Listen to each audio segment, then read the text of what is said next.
In Psalm 23, verse 5, thou anointest my head with oil. And there are four major reasons why the shepherd anoints the head of the sheep.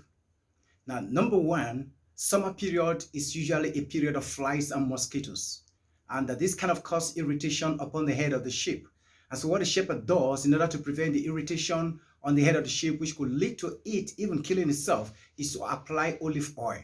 Now, when oil is applied on the head of the sheep, it kind of suits, the sores or the wounds on the head of the sheep.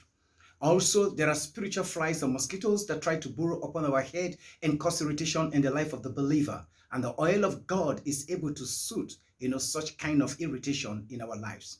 Another reason why the shepherd also anoints the head of the sheep is that at summer period is a period where the male sheep begins to look for the female ones in order to mate them.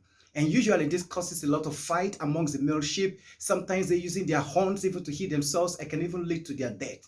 And so what the shepherd does is to apply oil upon their horns, and when they hit one another, they just slip away sheepishly. Now, in the church, there are all kinds of infighting amongst ourselves. They can cause a lot of hurt, that can cause bitterness and so on and so forth. But what God does is to apply the oil.